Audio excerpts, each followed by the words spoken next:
సమాధానం ఏలుచుండనివ్వండి. కొలసీ పత్రిక 3వ అధ్యాయము 15వ వచనం.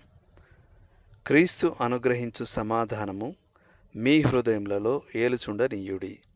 ఇందుకొరకే మీరొక్క శరీరముగా పిలువబడితిరి మరియు కృతజ్ఞులై ఉండుడి. కొలసీలకు రాసిన పత్రిక 3వ అధ్యాయం 15వ వచనం.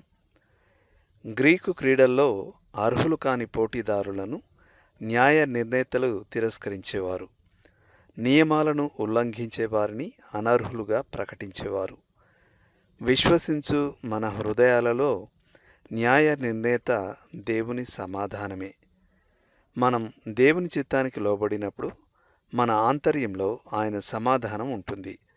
కానీ మనం ఆయన చిత్తం బయటకు అడుగుపెట్టినప్పుడు అది ఉద్దేశపూర్వకంగా కాకున్నా మనం ఆయన సమాధానం కోల్పోతాం.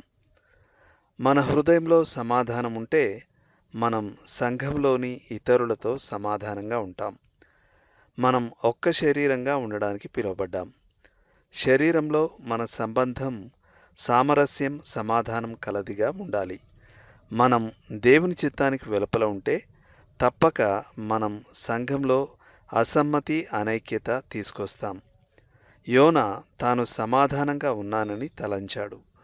కానీ నిజానికి అతని పాపాలు తుఫానును సృష్టించాయి.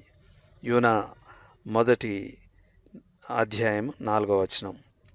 క్రైస్తవులమైన మనం దేవుని సమాధానం కోల్పోయినప్పుడు మనం దేవుని చిత్తం కాని దిశల్లో వెళ్ళడానికి ఆరంభిస్తాం.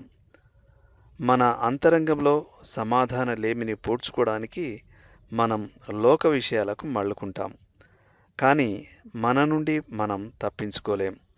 మనం మన పాపాలను ఒప్పుకొని దేవుని క్షమాపణను కోరుకొని దేవుని చిత్తం చేసినప్పుడే మన ఆంతర్యంలో సమాధానం అనుభవిస్తాం. లోతుగా ఆలోచించాల్సిన విషయం. మీరెప్పుడైనా అబద్ధ సమాధానం, యోనా సమాధానం వంటిది అనుభవించారా? అది ఎంతకాలం ఉండింది?